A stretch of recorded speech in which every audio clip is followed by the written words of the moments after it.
uma boa tarde para você. Está começando ao vivaço o programa Hora do Esporte aqui na tela da TV Câmara de São José dos Campos. Estamos chegando nesta quarta-feira até às 3 da tarde, trazendo as principais informações do esporte aqui da nossa cidade. E aqui comigo ele, jornalista, repórter esportivo, o amigão da galera, o nosso querido Bruno Castilho. Tudo bem, Brunão? Boa tarde. Boa tarde, Vera. Boa tarde a você aí de casa. Como sempre, é um prazer inenarrável estar em mais uma Hora do Esporte. Neste meio de semana, mais acordado do que nunca. Pronto para o Hora do Esporte? Pronto para o Hora do Esporte. Muito bem. E aqui com a gente também o nosso intérprete de Libras, o nosso querido Luiz Fernando, o papai do Lorenzo. Lorenzo, que é o nosso mascotinho aqui do Hora do Esporte. Hoje dá aí, Luizão. Vamos no pique, aquele nosso soquinho maroto de toda segunda, quarta e sexta. Grande Luizão, sempre levando a informação para a comunidade surda que acompanha o nosso programa, tá certo? E a gente começa o Hora de hoje falando do Joseense, que assumiu a vice-liderança do Paulista da Série A4, porque ontem venceu o Jabaquara no estádio Joaquinzão, lá em Taubaté. O Brunão esteve por lá e conta a história do jogo para você. As imagens são do DJ Elder Soares. Solta, Piteco! Quem assistiu o duelo entre Joseense e Jabaquara pela 8ª rodada do Paulistão Série A4 podia até não saber, mas estava prestes a presenciar uma partida com alguns marcos históricos. O Joseense, por exemplo, poderia superar o seu melhor início em campeonatos paulistas, que é da Série A3 de 2015, ao ultrapassar os 14 pontos nas 8 primeiras rodadas em caso de vitória. Já o Jabaquara jogava pela primeira vez no estádio Joaquinzão, a nova casa do Tigre do Vale. Com a bola rolando, o primeiro chute ao gol foi do Joseense, aos 13 minutos, que o goleiro Luigi encaixou firme. 2 minutos depois, o goleiro Luigi teve que trabalhar de novo. No rebote, Lucas Perninha chutou por cima do gol, mas o bandeirinha já marcava a posição irregular do camisa 10 do Tigre do Vale. A primeira chegada do Jabaquara aconteceu aos 22 minutos, mas o chute de Carlos Bahia saiu fraco. Melhor na partida, o Joseense respondeu fazendo o goleiro do Jabuca trabalhar de novo. E de novo. O Jabaquara chegou pouco. E quando chegava, pouco assustava. Já o gol do Joseense parecia questão de tempo.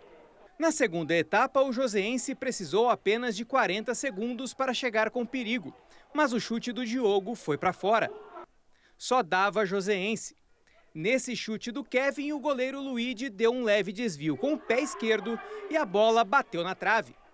Aos 22 minutos, outro bom momento do Joseense, mas o chute do Vitor Lima não acertou o alvo. Aos 25, Kainan entrou no lugar de Vitor Lima e ele precisou de apenas 5 minutos para deixar o seu bem posicionado, aproveitando o cruzamento de Lucas Lima. O jogo estava sendo um jogo difícil, a equipe deles não estava facilitando e poder estar entrando e ajudando meus companheiros é muito gratificante para mim. Após o gol, o Jabaquara queria mostrar que não estava morto e acertou esse chute na trave. Até de voleio, o Jabaquara tentou marcar o gol de empate. Mas a vitória mesmo ficou com o Joseense, que chegou aos 15 pontos, se mantendo entre os primeiros da Série A4, enquanto o Jabaquara permanece na zona de rebaixamento. Se para o Jabaquara a primeira partida aqui no Joaquinzão foi para se esquecer, o Joseense está se sentindo em casa jogando em Taubaté. Uma campanha de 100% de aproveitamento como mandante, sendo 3 das 4 vitórias no campeonato da Série A4 aqui no Joaquinzão. Dentro de casa não pode deixar escapar. A gente tem feito esse serviço bem, agora tem que buscar uns pontinhos fora também, apesar de não estar perdendo fora, né? A gente também perdeu um jogo só no último minuto na contra São Caetano, o restante a gente conseguiu os empates, mas a gente precisa começar a ganhar fora também. E o Kainan, que saiu do banco para marcar o gol da vitória, pode entrar na briga pela titularidade do Joseense? Isso aí a gente deixa muito claro para todos eles. Futebol a gente não ganha com 11 nunca, né? A gente tem um grupo de 23 atletas aí que todos são capazes de entrar e mudar o jogo. A gente sempre está brigando, né? O nosso grupo é um grupo muito bom e também muito unido, né? A gente sempre quer jogar, mas respeita também quem está dentro de campo e é uma competição saudável, né? E acredito que é isso que faz nossa equipe ser tão forte.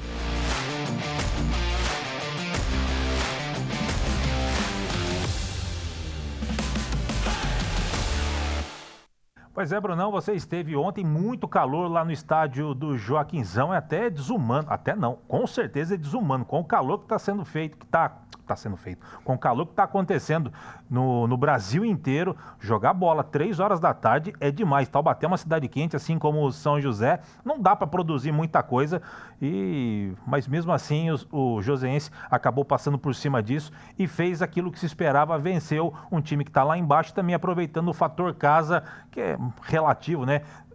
A gente olhou a súmula da partida, 16 pagantes no jogo de ontem, Brunão.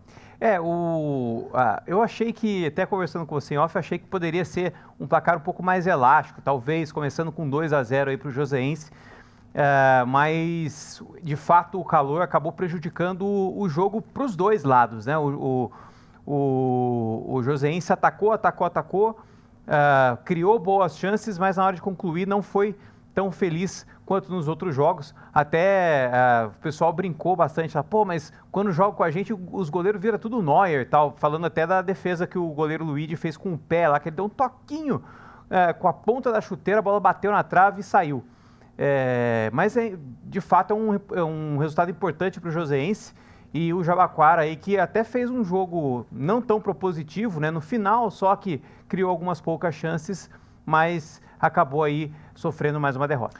E agora, por esse momento que o Joseense vive, né? Ele começou a rodada em quarto, e aí jogou ontem isoladamente, assumiu a vice-liderança da competição, ele passa a ser um time a ser batido. É um time que, quando vai enfrentar qualquer outro, o adversário pensa, precisamos vencer desse time aí, dá moral pra gente, ainda mais no caso do Jabaquara, que tá lá embaixo. E o Joseense agora precisa se manter lá em cima, né? Fazer valer. Então eu acho que as coisas começam a complicar um pouco mais para a equipe do Joseense, porque o time que vem enfrentar, independente se está lá embaixo ou não, ele vem com afinco para tentar beliscar uns pontinhos do Tigre do Vale. Você ia falar alguma coisa? Não, é só isso. Aqui acaba que o Joseense tem um alvo nas costas, né, por causa disso. Sim. E acho que de todos os jogos que o Joseense fez até agora, só contra a União Barbarense que o Joseense criou chances, pelo menos 2 ou 3 chances, que o goleiro da União Barbarense foi muito bem, mas esse acho que foi o jogo que o Joseense menos atacou. Mas mesmo assim fez um jogo sólido, tirou um empate, um ponto lá, e como o Augusto falou, né? Está na hora da gente não só tirar alguns pontos fora, mas também vencer. Com certeza. Piteco, coloca pra gente aqui os jogos. Ontem, jogo isolado, né? Esse jogo do Joseense contra o Jabaquara, o restante da rodada toda hoje. 15 horas, 15 horas é desumano mesmo. Imagina Taquaritinga que também... Taquaritinga vai ser uma panela de pressão contra o Audax. União Barbarense também é quente contra a Matonense, que também é quente lá em Matão. Penápolis eu nunca fui, mas também deve estar quente. Contra o Nacional, aí às 7 da noite, aí horário legal. São Carlense, Inter de Bebedouro, Vossa em Araçatuba, Barretos e Paulista já é às 20 horas. São Caetano e Colorado de Caeiras. Classificação, Piteco, coloca pra gente por gentileza. Paulista segue líder com 18 pontos, seguido agora pelo Joseense com 15, mas lembrando, o Joseense tem um jogo a mais. São Caetano, Taquaritinga, União Barbarense, Araçatuba, Inter de Bebedouro e Nacional seriam os 8 classificados à próxima fase. Vira a tabela, Piteco, por favor. Aí, ó, na sequência, São Carlense, Colorado, Barretos, Penapolense, melhor dizendo, Audax, Vossen, Jabaquara e Matonense ali na zona da degola. Lembrando que o Jabaquara já tem um jogo a mais, 8 jogos na competição. E, Brunão, o próximo jogo da equipe do Joseense será contra o líder paulista de Jundiaí, lá no estádio Jaime Sintra, ao qual já estive algumas vezes. Jaime Sintra lembra bem, assim, o estádio Martins Pereira. Acredito que esse vai ser o jogo mais difícil aí dessa primeira fase para o Joseense, né? O Joseense que venceu o favorito Taquaritinga na primeira rodada em casa 2-0, quase venceu ou quase empatou ainda o São Caetano também, que era um favorito, acabou perdendo, e esse deve ser o principal desafio do Joseense nessa primeira fase. Bom, o Joseense vai até a Terra da Uva, a cidade de Jundiaí, domingo, e vai ter um tempinho a mais aí para poder descansar e se preparar, justamente, vai poder assistir o jogo da equipe do Paulista hoje e se preparar bem para o próximo domingo, 10 horas da manhã, lá no estádio Jaime Sintra. E claro, na segunda-feira a gente traz todos os detalhes para você do encontro do hoje líder contra o vice-líder Joseense, tá certo? A gente vai para o primeiro intervalo do dia, não sai daí. Na volta tem informações da Águia do Vale, que enfrenta amanhã a Santista lá em Santos. Não sai daí, já voltamos.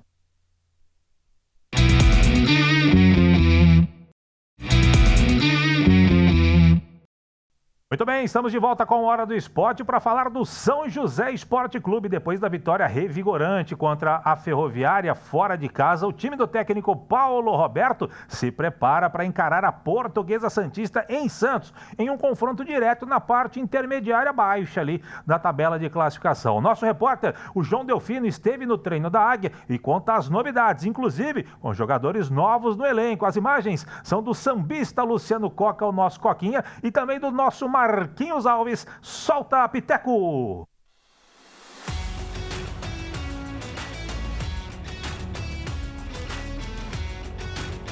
Depois da primeira vitória fora de casa na Série A2, o técnico Paulo Roberto abriu o treino para a imprensa.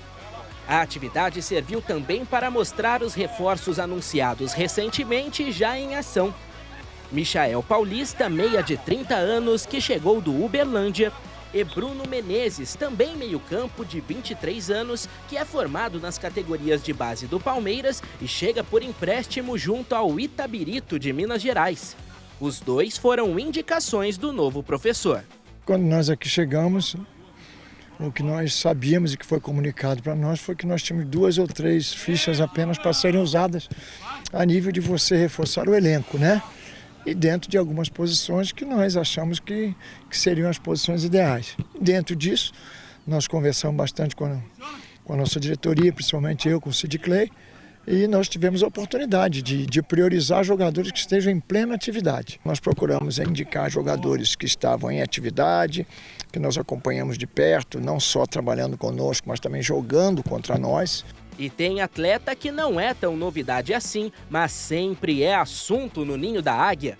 O goleiro Ariel, que nesse elenco é o que está há mais tempo no São José e acaba sendo um dos líderes do time. Ele voltou a ser titular contra a Ferroviária e fez defesas importantes para a vitória, principalmente na reta final do jogo, quando o time jogava com um homem a menos. Tô bem feliz, né, por estar retornando. Eu acho que trabalho, a gente trabalha para jogar, independente se está no banco ou não, a gente está sempre trabalhando para jogar. E essa oportunidade veio num jogo bom, a gente sabia que ia ser um jogo difícil, mas a equipe foi bem, se portou bem. No finalzinho do jogo ali a gente estava com um jogador a menos, mas eu acho que foi isso. Todo mundo se dedicou e trabalhou para conquistar a vitória. E olha como o mundo da bola dá voltas. Uma vitória no momento certo pode mudar a forma de olhar a tabela de classificação. Se antes o São José olhava preocupado para as últimas posições da tabela, não é exagero dizer que depois de vencer a Ferroviária, as pretensões voltaram a ser uma vaga no G8. O próximo jogo será contra a Portuguesa Santista, que não vive uma boa Série A2. Mesmo assim, o técnico Paulo Roberto Santos reconhece que o duelo em Uricumussa será complicado. A competição, quando ela chega nesse momento, existem três grupos. Aquele grupo que está no G8, que faz de tudo para se manter. Aqueles que estão próximos do G8, que fazem de tudo para entrar no G8. E aquele grupo que está, até uma minoria, mas que está ali próximo da zona perigosa. Então, aquele que está próximo da zona perigosa, esse adversário, ele se torna mais difícil ainda, porque eles têm um objetivo na competição. Então, eu acho que essas equipes também elas são tão perigosas quanto os outros 2 grupos. Então, nós temos que ter muita atenção com relação a isso aí, não deixar nos levar pelo adversário que nós enfrentamos no jogo passado dentro da casa deles, né? Se a qualidade é superior ao próximo adversário ou não. O professor e os jogadores sabem que é hora de aproveitar o bom momento. Restam mais 5 jogos, 5 decisões, como eles mesmos gostam de dizer. Então, que façam valer aquele papo de que final não se joga, se ganha. A gente sabe que não vão ser jogos fáceis, né? Ainda mais sendo fora de casa, a gente vinha de resultados negativos, mas esse jogo do final de semana nos deu uma confiança, nos deixa um pouco mais tranquilo, mas sabemos da responsabilidade na quinta-feira. Não vai ser um jogo fácil, mas eu acho que a gente vai se preparar bem para chegar lá e, se Deus quiser, sair com a vitória.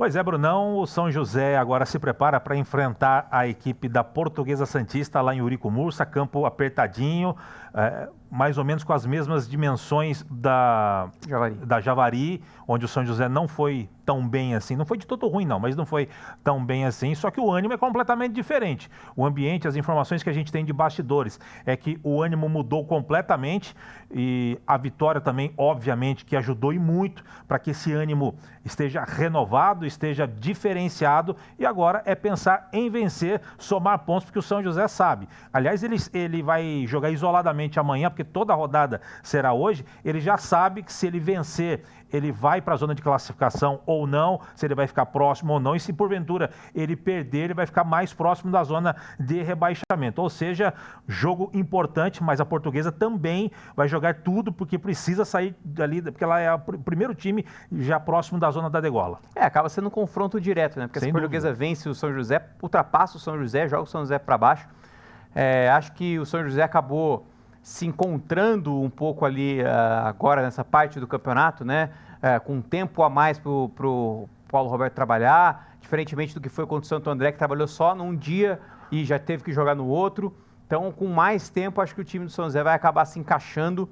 E como a gente sempre fala, né, tá tudo em aberto. Acho que o São José não briga diretamente, não está definido que vai brigar pelo rebaixamento, que está quase caindo, né, como alguns dizem, mas também, e tem chances também de chegar na classificação, então tá tudo em aberto, a gente só vai definir isso mesmo, essa diferenciação do joio e do trigo, só faltando 2 rodadas para acabar o campeonato. E Brunão, e chegaram aí 2 reforços, não chegou um centroavante como era esperado, o torcedor estava na expectativa, chegou aí o Joãozinho, já falou na matéria, né, o Bruno Menezes, 23 anos, ele veio por um empréstimo aí do Itabirito que é a terra de quem?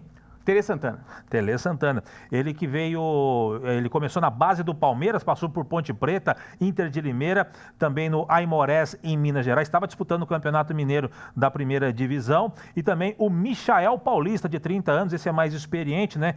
Passou por Uberlândia, Atlético de Minas Gerais, Pouso Alegre também, o Volta Redonda, são 2 reforços de conhecimento do Paulo Roberto, jogadores observados por ele, provavelmente devem ser aproveitados já a partir de amanhã contra a equipe da Portuguesa Santista. Não necessariamente como titular, mas no banco devem ficar e podem até entrar durante a partida. Por já saber como que joga, né? Então talvez ele já sabe mais ou menos como e onde colocar esses jogadores, talvez não como titular, mas no decorrer do jogo, né?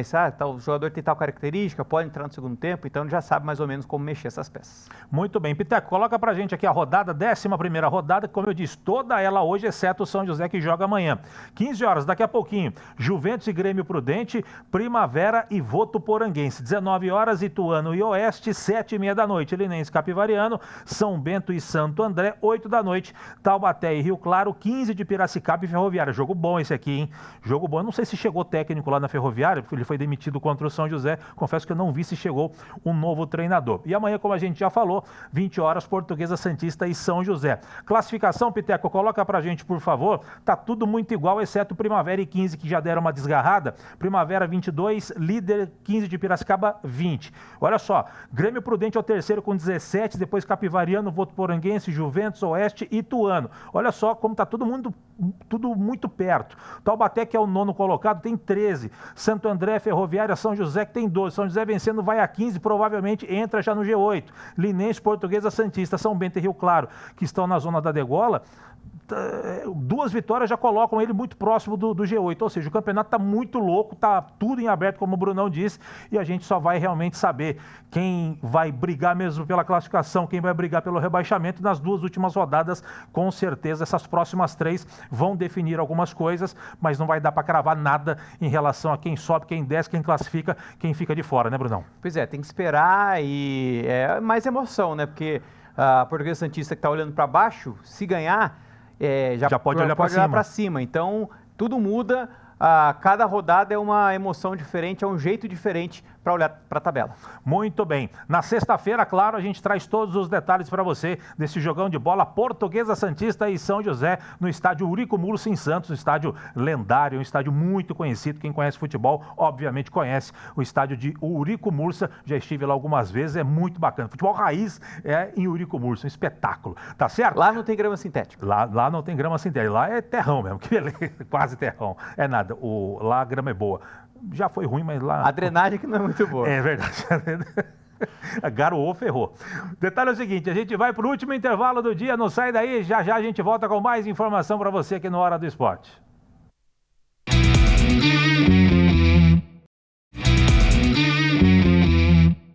Muito bem, estamos de volta com a Hora do Esporte para falar de basquete. O São José Basquetebol Feminino anunciou ontem a renovação de contrato da ala Mayra Leôncio para a disputa da LBF 2025. A atleta jogou no São José, ela chegou ao São José, melhor dizendo, para a disputa do Paulista do ano passado e terminou a competição como cestinha do time, com médias de 14,8 pontos e 5,7 rebotes por jogo, além de 1,8 roubos de bola por partida. Anteriormente, a Mayara disputou a última edição da LBF pela equipe do Mesquita, do Rio de Janeiro, e foi uma das principais atletas do clube na competição nacional, com médias de 11,5 pontos por partida, 6,3 rebotes por jogo. Mayara Leôncio é a sexta atleta anunciada pelo São José Basquetebol para a temporada 2025. Antes dela, o clube já havia anunciado as renovações da ala Gi Souza, da ala pivô Ju Souza e também da pivô Lau Isaías, além das contratações das armadoras Manu Rios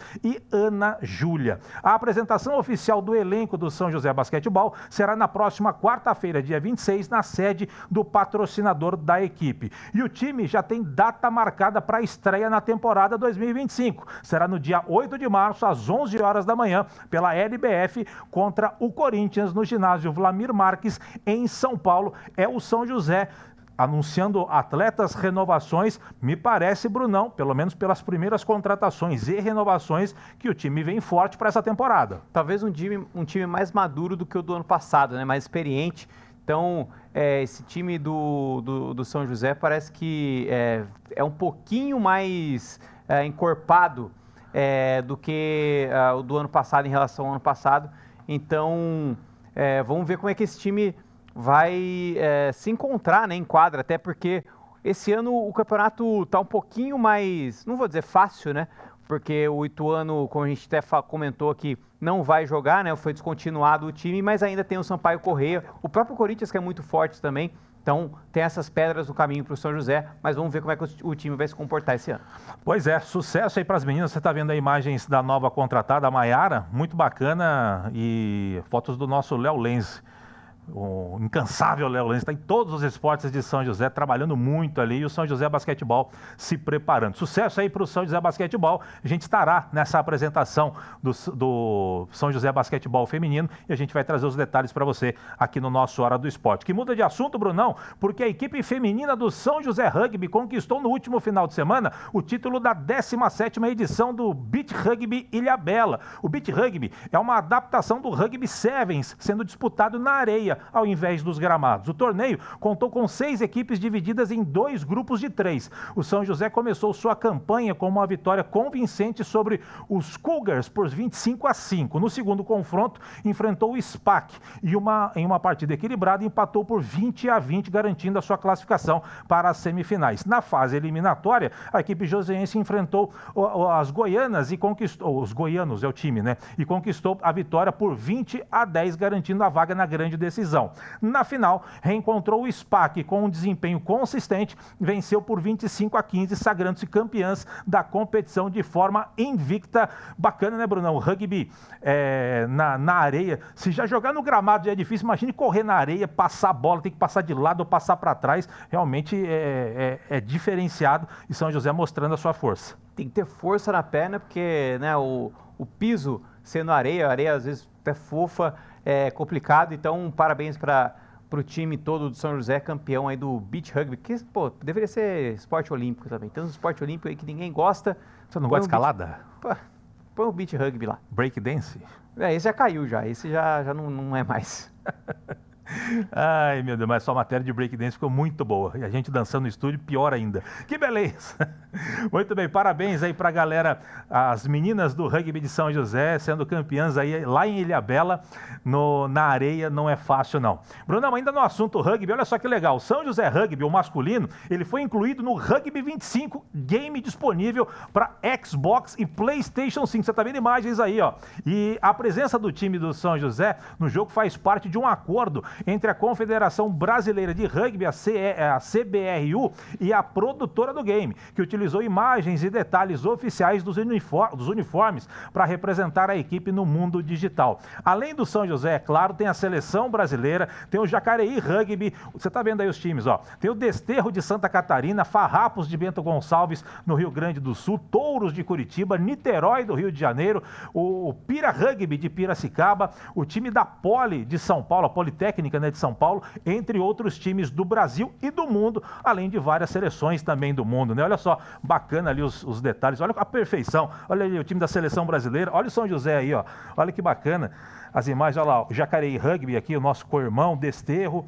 Olha que bacana, o Brasil sendo representado. Tem mais times brasileiros, eu separei alguns, os mais conhecidos aqui do nosso público, né? Ó, o Niterói Rugby também tá por ali, o Pira Rugby, olha que bacana, a Politécnica de São Paulo. Muito bacana o Rugby de São José nos games do mundo, hein, Brunão? Muito bacana, eu que não tenho nenhum dos dois consoles para qual o jogo foi lançado, vou pedir emprestado para o chefe, tem. E aí eu vou jogar um pouquinho com o São José, fazer um clássico São José e Jacareí. Eu ainda jogo o River Ride no Atari, espetacular, além do Enduro e o Bob vai para casa. Brunão! Esse eu não conheço. Não conhece o Bob vai para casa? Não, esse não. Vou mostrar para você, espetacular. Mas é isso, Brunão, vamos embora? Vamos embora. Tá na hora, né? Brunão, grande abraço para você, sempre um prazer dividir o Hora contigo, te espero na sexta-feira para a gente fechar a semana, quem sabe com boas notícias da Águia, que vai enfrentar a Portuguesa Santista fora de casa, Brunão. Falando em videogame, vou jogar agora o meu Mega Drive, sempre assoprando a fita para poder funfar o videogame. Sexta-feira estaremos de volta, é isso. Foi um prazer inenarrável, tchau. Mega Drive era bom, jogar o Sonic e jogar Pitfall, era espetacular, grande Mega Drive. Luizão, grande abraço, hein? Aquele nosso soquinho maroto, Luizão, também é fã dos games. Luizão joga tudo. Ele e o Lorenzo lá são imbatíveis no videogame. Grande abraço, Luizão, que sempre leva a informação para a comunidade surda que acompanha o nosso Hora do Esporte, que vai chegando ao seu final. Agradecendo a sua audiência, a sua paciência. Você fica agora com a programação da TV Câmara. Eu, Brunão, Luizão e grande equipe. A gente volta na sexta-feira para fechar a semana e, claro, te deixar sempre muito bem informado. De minha parte, grande abraço. Até sexta. Tchau, tchau.